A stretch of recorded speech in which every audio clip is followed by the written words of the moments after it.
Friends, welcome all of you. Rajasthan अध्ययन class 6 की book मैं पूरी करवा चुका हूं। अब ये क्लास 7 की बुक है। इसकी अनुक्रमणिका देख लेते हैं। वन, वन्यजीव संरक्षण, खनिज ऊर्जा संसाधन, कृषि व सिंचाई, राजस्थान में कृषि विपणन, राजस्थान में व्यापार, राजस्थान के प्रमुख शासक, आज़ादी का आंदोलन और राजस्थान, आज़ादी से पूर्व राजस्थान में सामाजिक शैक्षणिक सुधार और संविधान निर्माण में राजस्थान का योगदान और परिशिष्ट महात्मा गांधी। तो आज के लेसन में हम आज के वीडियो में ये दो लेसन पढ़ेंगे, वन, वन्यजीव संरक्षण और खनिज व ऊर्जा संसाधन। तो आइए शुरुआत करते हैं पहले लेसन की, वन व वन्यजीव संरक्षण। अब इसमें क्या याद रखना है, पहले पेज में ऐसा कुछ विशेष नहीं है। देखो, वनों के प्रकार याद रखने आपको, वेरी इंपॉर्टेंट। राजस्थान में सर्वाधिक वन क्षेत्र उदयपुर और सबसे कम वन क्षेत्र चूरू जिले में पाए जाते हैं। ठीक है। अब वनों को 3 भागों में विभाजित किया गया है। पहला आरक्षित वन, सुरक्षित वन और अवर्गीकृत वन।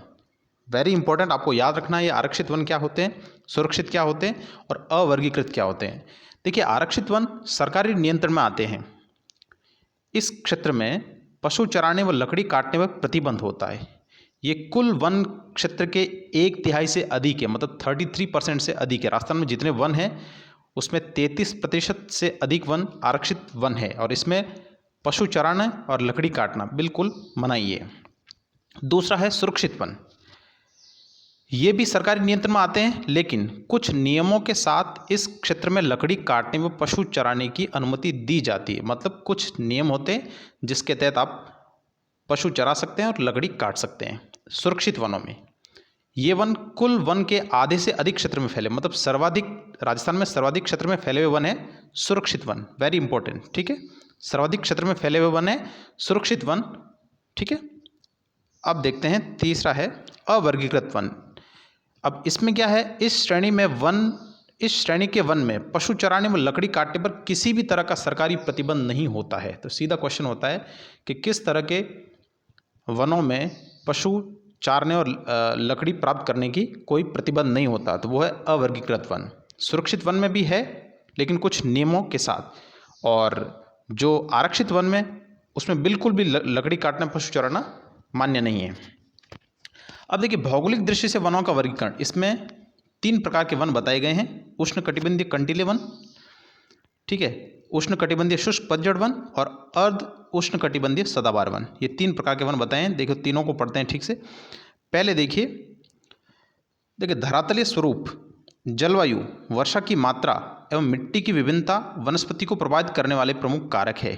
ये कारक है जिससे वनस्पतियां प्रभावित होती है। पहला है उष्णकटिबंधीय कंटीले वन। ये राजस्थान के शुष्क व अर्ध शुष्क भागों में पाए जाते हैं। सिंपल सा, जो अरावली से पश्चिम का इलाका है उधर पाए जाते हैं, जिसमें चूरू, जैसलमेर, बीकानेर, बाड़मेर, नागौर, जोधपुर, सीकर, झुंझुनू, जालोर आदि जिलों में पाए जाते हैं। अब उष्णकटिबंधीय कंटीले वनों में कौन कौन से वन आते हैं, रोहिड़ा, खेजड़ी, धौंकड़ा, बैर, बबुल, कैर, नीम, ये उधर ही पाए जाते हैं। अब विशेषताएं, ये सीधा क्वेश्चन पूछा जा सकता है कि उष्णकटिबंधीय कंटीले वनों की विशेषताएं क्या है। तो पहला देखिए, ये कहाँ पाए जाते हैं, जहाँ तापमान अधिक हो और वर्षा कम हो। ठीक है, तापमान अधिक, वर्षा कम। इस क्षेत्र में वृक्षों की, ये जो वन होते हैं ना, इनकी पत्तियां बहुत छोटी होती है। पत्तियां छोटी होने का कारण क्या होता है कि कम वाष्पीकरण हो सके। ठीक है, क्योंकि पानी की वहाँ उपलब्धता है नहीं, पत्तियां छोटी होगी तो वाष्पीकरण कम होगा। ठीक है। फिर है, इन पेड़ों की जड़ें बहुत गहरी होती है। इसका कारण क्या है, ताकि ये अधिक गहराई से जल को प्राप्त कर सके, क्योंकि जल की तो कमी होती है इस क्षेत्र में। तो उनकी जड़ें इतनी लंबी होती है कि ज़मीन के नीचे से ये बहुत नीचे से पानी को ग्रहण करती है। तो ये 3 विशेषताएं हैं। 4 विशेषता आप लिख सकते हैं कि अधिक तापमान वाले क्षेत्र में पाए जाते हैं, कम वर्षा वाले क्षेत्र में पाए जाते हैं, पत्तियाँ छोटी होती है ताकि वाष्पीकरण कम हो सके, और जड़ें बहुत गहरी होती है ताकि अधिक गहराई से पानी ला सके। खेजड़ी को राजस्थान, खेजड़ी, रोहिड़ा, अभी हमने पढ़ा है कि खेजड़ी, रोहिड़ा, धौंकड़ा, बैर, बबूल, कैर, नीम, ये इस प्रकार के वनों में आते हैं। तो देखो, खेजड़ी राजस्थान में कल्प वृक्ष भी कहा जाता है। खेजड़ी को राजस्थान का कल्प वृक्ष किसे कहा जाता है, खेजड़ी को। ये राज्य वृक्ष भी है। ठीक है, राजस्थान का राज्य वृक्ष है खेजड़ी, और रोहिड़ा राज्य पुष्प है। ठीक है। सेवन घास जैसलमेर में पाई जाती है, पौष्टिक घास होती है। अब दूसरे वन है उष्णकटिबंधीय शुष्क पतझड़ वन। उष्णकटिबंधीय शुष्क पतझड़ वन, इन वनों को मानसूनी वन भी कहते हैं, ठीक है। और ये कहाँ पाए जाते हैं? बांसवाड़ा, डूंगरपुर, उदयपुर, चित्तौड़गढ़, आप पूरा उदयपुर संभाग ले लीजिए, ठीक है। इसके बाद जयपुर, सवाई माधोपुर, करौली, अजमेर इस साइड, अलवर इस साइड आ जाइए आप, फिर बूंदी, टोंक। इन वनों में सागवान, बरगद, तेंदू, सालर, महुआ, गुल्लर, धौंक, ढाक, साल, सीताफल, बांस, आंवला, आम, नीम, शीशम आदि वृक्ष पाए जाते हैं, ठीक है।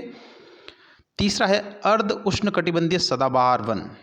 ये वन सदैव हरे भरे दिखते हैं, ठीक है, इसलिए इन्हें सदाबहार वन कहा जाता है। ये आबू पर्वतीय क्षेत्र में ही पाए जाते हैं, केवल आबू पर्वतीय क्षेत्र है सिरोही का, उसी में पाए जाते हैं अर्ध उष्णकटिबंधीय सदाबहार भी। पूरे राजस्थान के लगभग आधे प्रतिशत है, टोटल वन के आधे प्रतिशत ही है ये। इन वनों में मुख्यतः आम, बांस, सागवान आदि वृक्ष पाए जाते हैं, ठीक है। अब देखिए, इनको मैंने सूत्र एक बनाया, जैसे ये देखिए, उष्णकटिबंधीय वन है, ये दो प्रकार के, कंटीले, उष्णकटिबंधीय कंटीले वन और उष्णकटिबंधीय शुष्क पतझड़ वन, और उष्णकटिबंधीय अर्ध उष्णकटिबंधीय सदाबहार वन, ये तीन प्रकार के वन है राजस्थान में, ठीक है। ये डायग्राम मैंने बनाया है, अब देख लीजिए। अब है राष्ट्रीय उद्यान। तो राजस्थान में 3 राष्ट्रीय उद्यान है, इनका सूत्र मैंने बनाया है करम। कर्म जो होता है ना अपना, तो करम। क से केलादेव राष्ट्रीय उद्यान, र से रणथंभौर राष्ट्रीय उद्यान और म से मुकुंदरा हिल्स राष्ट्रीय उद्यान। अब जो केलादेव है वो भरतपुर में स्थित है और ये प्रसिद्ध है साइबेरियन क्रैन के लिए। साइबेरियन क्रैन जो पक्षी है उसके लिए प्रसिद्ध है ये। रणथंभौर राष्ट्रीय उद्यान सवाई माधोपुर में स्थित है और ये भारतीय बाघ के लिए प्रसिद्ध है। तीसरा मुकुंदरा हिल्स राष्ट्रीय उद्यान, ये कोटा और चित्तौड़गढ़ में पाया जाता है, ठीक है। कोटा और चित्तौड़गढ़ जिले में फैला हुआ है मुकुंदरा हिल्स। ये 3 राष्ट्रीय उद्यान है राजस्थान में, करम, याद हो जाएगा आपको। अब कुछ वन्यजीव अभ्यारण्य देखते हैं राजस्थान के। राष्ट्रीय मरु उद्यान वन्यजीव अभ्यारण्य जैसलमेर बाड़मेर में है, राजस्थान का सबसे बड़ा वन्यजीव अभ्यारण्य है ये, ठीक है। और ये फेमस किस लिए है? गोडावन पक्षी के लिए, चिंकारा और नीलगाय के लिए। केलादेवी वन्यजीव अभ्यारण्य, देखिए केलादेवी जी का मंदिर करौली में है, लेकिन ये वन्यजीव अभ्यारण्य है वो सवाई माधोपुर और करौली दोनों में फैला हुआ है, ठीक है। कुंभलगढ़ वन्यजीव अभ्यारण्य, इसका सूत्र आपको याद रखना, कुंभलपुर, PUR, कुंभलपुर मतलब कुंभलगढ़ है, पाली, उदयपुर और राजस्थान में कुंभलपुर, ठीक है। फुलवारी की नाल अभ्यारण्य उदयपुर में है। सरिस्का वन्यजीव अभ्यारण्य अलवर में है। टॉडगढ़ रावली वन्यजीव अभ्यारण्य, इसका सूत्र मैंने बनाया है टॉड पर, PAR, टॉड पर, वो था कुंभलपुर, यह टॉड पर मतलब पाली, अजमेर और राजसमंद। तो टॉडगढ़ रावली वन्यजीव अभ्यारण्य 3 जिलों में फैला हुआ है। सीता माता वन्यजीव अभ्यारण्य को याद रखना CPU, जो कंप्यूटर का CPU होता है ना, CPU, C मतलब चित्तौड़गढ़, P मतलब प्रतापगढ़, U मतलब उदयपुर, ठीक है। और ये फेमस है उड़न गिलहरी के लिए। सीता माता वन्यजीव अभ्यारण्य उड़न गिलहरी के लिए फेमस है। माउंट आबू वन्यजीव अभ्यारण्य सिरोही में है और ये रींछ और जंगली मुर्गे के लिए प्रसिद्ध है। रामगढ़ विषधारी वन्यजीव अभ्यारण्य, ये बूंदी में है, रामगढ़ विषधारी बूंदी में, और ये फेमस है बाघ के लिए और सांप के लिए, ठीक है। जमवा रामगढ़ वन्यजीव अभ्यारण्य जयपुर में है। राष्ट्रीय चंबल घड़ियाल वन्यजीव अभ्यारण्य, इसका सूत्र है KKSD मतलब कोटा, करौली, सवाई माधोपुर, धौलपुर, 4 जिलों में फैला हुआ है राष्ट्रीय चंबल घड़ियाल वन्यजीव अभ्यारण्य, और ये घड़ियाल के लिए फेमस है। अब देखिए जवाहर सागर अभ्यारण्य KBC, जवाहर सागर अभ्यारण्य है वो KBC में फैला हुआ, मतलब कोटा, बूंदी और चित्तौड़गढ़ में जवाहर सागर अभ्यारण्य KBC। बंद बरेठा वन्यजीव अभ्यारण्य भरतपुर में है। भैंसरोडगढ़ और बस्सी वन्यजीव अभ्यारण्य चित्तौड़गढ़ में है। सवाई मानसिंह, वेरी इंपॉर्टेंट, सवाई मानसिंह जो स्टेडियम है वो जयपुर में है, लेकिन सवाई मानसिंह वन्यजीव अभ्यारण्य जो है ना वो सवाई माधोपुर में है, ठीक है। वन विहार, रामसागर और केसरबाग, ये तीनों वन्यजीव अभ्यारण्य धौलपुर में है, ठीक है। वन विहार, रामसागर और केसरबाग तीनों धौलपुर में है। ये क्वेश्चन प्रीलिम्स में आ सकता है या रीट में वगैरह ऐसे पूछा जा सकता है, ठीक है। शेरगढ़ वन्यजीव अभ्यारण्य 12 में है और ताल चापर चूरू में है। अब देखिए ये बहुत ही इंपॉर्टेंट चीज़ है कि बाघ संरक्षण परियोजना राजस्थान में 3 है। इसका सूत्र है बाघ रसम, र मतलब रणथंभौर, स मतलब सरिस्का और म मतलब मुकुंदरा, रसम, ठीक है। रणथंभौर, सरिस्का और मुकुंदरा। राजस्थान में राष्ट्रीय उद्यान 3 है, उसका सूत्र क्या था? करम, केलादेव, रणथंभौर और मुकुंदरा। अब इसका सूत्र है बाघ रसम, र मतलब रणथंभौर, स मतलब सरिस्का और म मतलब मुकुंदरा। तो बाघ संरक्षण परियोजना राजस्थान में 3 है, रणथंभौर, सरिस्का और मुकुंदरा। तथा नम भूमि वेटलैंड राजस्थान में 2 है नम भूमि, वो एक तो है केलादेव राष्ट्रीय उद्यान में और एक सांबर झील वेटलैंड। ठीक है, राजस्थान में नम भूमि 2 है, केलादेव और सांबर झील। क्लियर। अब देखिए वन संरक्षण, राष्ट्रीय वन नीति 1952 जिसे 1988 में संशोधित किया गया, उसमें क्या कहा गया, राष्ट्रीय वन नीति जो भारत सरकार ने बनाई उसमें यह कहा गया कि कुल भूभाग का लगभग 33% वन क्षेत्र होना चाहिए। ठीक है, तो सवाल आता है कि राष्ट्रीय वन नीति 1952 में कितने प्रतिशत वनों की बात की गई, तो वो 33% वनों की बात की गई। अब ऐसी कैसी नीति राजस्थान में बनाएगी, राजस्थान राज्य की वन नीति 2010, उसमें क्या कहा गया कि राज्य के संपूर्ण भूभाग के 20% को वृक्षाच्छादित करने का लक्ष्य रखा गया था। ठीक है, तो भारत के संदर्भ में देखें तो उसमें कुल वन 33% होने चाहिए, और राजस्थान के संदर्भ में देखें ना तो वन नीति 2010 कहती है कि 20% वन होने चाहिए, लेकिन राजस्थान में अभी वन क्षेत्र कितना है, केवल 10% ही। राजस्थान में आरक्षित वन है, उसका क्षेत्रफल समय के साथ कम हुआ है। ठीक है, अब देखिए 2 संस्थाएं आफरी और काजरी, दोनों जोधपुर में है। आफरी का मतलब देखिए एरिड फॉरेस्ट रिसर्च इंस्टीट्यूशन, ठीक है, मतलब शुष्क वन अनुसंधान संस्थान, और काजरी का मतलब है central arid zone research institution. ठीक है, केंद्रीय शुष्क क्षेत्र अनुसंधान संस्थान। ठीक, ये दोनों जोधपुर में है। दोनों का उद्देश्य क्या पता है आपको, दोनों का है वनों और वन्य जीवों का विकास करना। किस क्षेत्र में, शुष्क और अर्ध शुष्क क्षेत्र के जो वन है और वन्य जीव है उनका विकास करना, विकास करने हेतु रिसर्च करना, क्योंकि रिसर्च इंस्टीट्यूशन है। ठीक है, अब खेजड़ली आप जानते ही, खेजड़ली गांव अमृता देवी के लिए फेमस है। अमृता देवी के नेतृत्व में 1730 में 1730 363 स्त्री पुरुषों ने वनों को बचाने के लिए वृक्षों से लिपट कर बलिदान दिया था। ठीक है, अब अमृता देवी की याद में यहाँ पर एक मृग उपवन बना हुआ है, स्थापित किया गया है, और प्रतिवर्ष यहाँ मेला भरता है भाद्रपद शुक्ला दशमी को। भाद्रपद शुक्ल दशमी को यहाँ एक मेला भरता है। यह विश्व का एकमात्र वृक्ष मेला है। ठीक है, क्लियर। अब देखिए क्वेश्चन आंसर देखते हैं। राजस्थान का राज्य पक्षी गोडावन है, जो राष्ट्रीय मरु उद्यान में पाया जाता है, बाड़मेर जैसलमेर में। राजस्थान में सदाबहार वन कहाँ पाए जाते, माउंट आबू में। ठीक है, सीता माता वन्यजीव अभ्यारण्य उड़न गैलेरी के फेमस है। राष्ट्रीय मरु उद्यान वन्यजीव अभ्यारण्य गोडावन पक्षी के लिए प्रसिद्ध है। रणथंभौर राष्ट्रीय उद्यान बाघ के लिए प्रसिद्ध है, और केलादेव राष्ट्रीय उद्यान साइबेरियन क्रैन के लिए फेमस है। राजस्थान के राष्ट्रीय उद्यानों के नाम 3 राष्ट्रीय उद्यान आपको पता ही है, करम, केलादेव, रणथंभौर और मुकुंदरा हिल्स। राजस्थान के कितने 4 वन्यजीव अभ्यारण्य, बहुत सारे वन्यजीव अभ्यारण्य आप पता ही अभी पढ़े हमने। वनों से क्या लाभ होते हैं और उष्ण कटिबंधीय कंटीले वनों की विशेषता क्या है। उष्ण कटिबंधीय कंटीले वनों की विशेषता है कि ये अधिक तापमान वाले क्षेत्र में पाए जाते हैं, कम वर्षा वाले क्षेत्र में पाए जाते हैं। इसके पत्तियां छोटी होती है ताकि वाष्पीकरण कम हो, और जड़ें इसकी गहरी होती है ताकि गहराई से जल की प्राप्ति कर सके। ठीक है, ये फर्स्ट लेसन क्लियर हुआ। अब है दूसरा, खनिज व ऊर्जा संसाधन। देखिए खनिज क्या होता है, खनिज एक भौतिक पदार्थ है। ठीक है, एक भौतिक पदार्थ है जिसका एक निश्चित रासायनिक संगठन होता है और जो खानों से खोद के निकाला जाता है, उसे खनिज कहते हैं। खनिज की सिंपल सी परिभाषा यह है कि एक भौतिक पदार्थ जिसका निश्चित रासायनिक संगठन होता है और जिन्हें खानों से खोद कर निकाला जाता है। क्लियर। खनिजों के प्रकार 3 प्रकार के खनिज है, धात्विक खनिज, अधात्विक खनिज और ऊर्जा खनिज। धात्विक खनिज है जिनमें धातु की मात्रा, जिस खनिज में धातु की मात्रा पाई जाती है वो धात्विक खनिज होता है।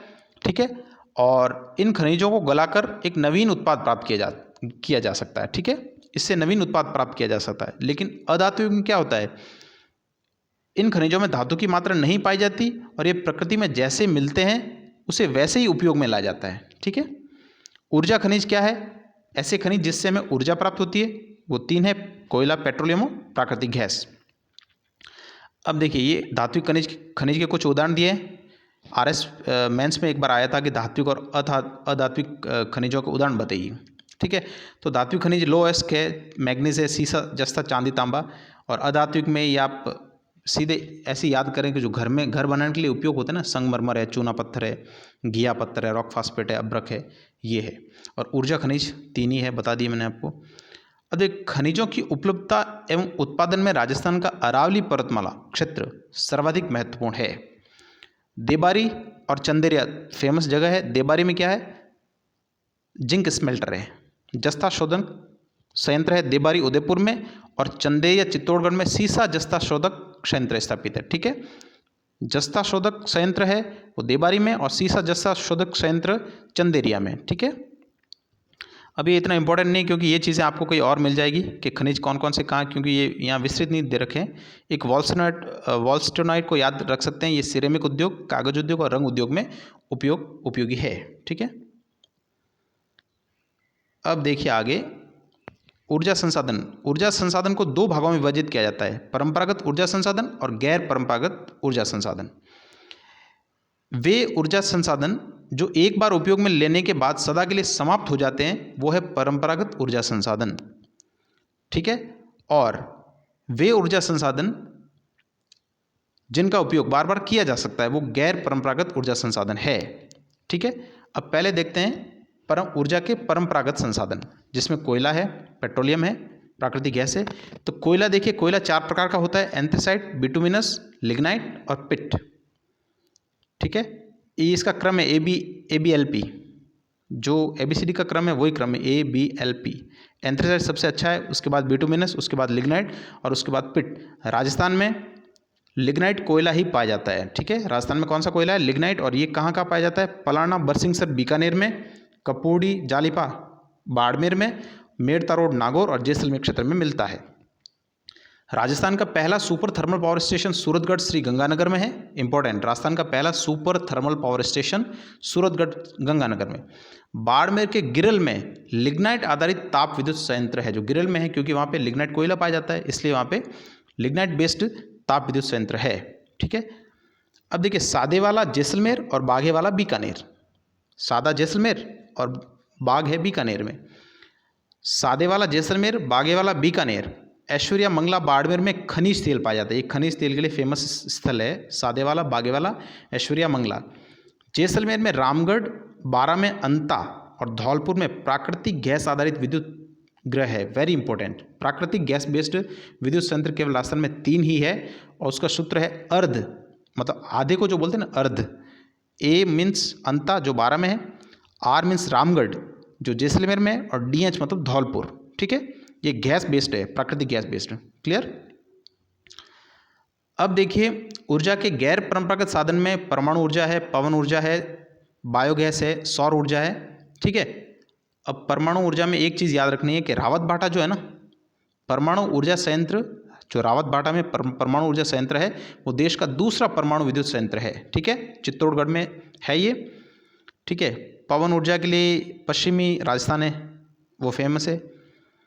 बायोगैस में इतना कोई इंपॉर्टेंट है नहीं। सौर ऊर्जा में देखिए भाडला जोधपुर में देश के पहले बड़े सोलर पार्क की स्थापना की गई है। देश के सबसे बड़े सोलर पार्क भाडला जोधपुर में। ठीक है, लाखों वर्षों की भूगर्भिक प्रक्रिया द्वारा खनिज बनते हैं। खनिज बनने में लाखों वर्ष लगते हैं, इसलिए हमें खनिजों का अत्यधिक दोहन नहीं करना चाहिए, उसे बचाए रखना चाहिए। ठीक है, अब क्वेश्चन आंसर देखते हैं। धात्विक खनिज समूह सीसा, तांबा, लोहा। चंदेरिया सीसा जस्ता शोधक संयंत्र कहाँ पे है, चित्तौड़गढ़ में, और जस्ता शोधक संयंत्र देबारी उदयपुर में। ठीक है, एंथ्रासाइट प्रकार का कोयला श्रेष्ठ होता है ऊर्जा के परंपरागत साधन में, कोयला, प्राकृतिक गैस और पेट्रोलियम। ऊर्जा के गैर परंपरागत संसाधनों के नाम सौर ऊर्जा, पवन ऊर्जा, बायोगैस, ये वाली। 2 धात्विक खनिजों के नाम सोना, चांदी। खनिज किसे कहते हैं देख लिया हमने, एक भौतिक पदार्थ होता है जिसका निश्चित रासायनिक संगठन होता है और जिन्हें खान से खोद के निकाला जाता है। सौर ऊर्जा पर टिप्पणी कीजिए, आपको आता ही है।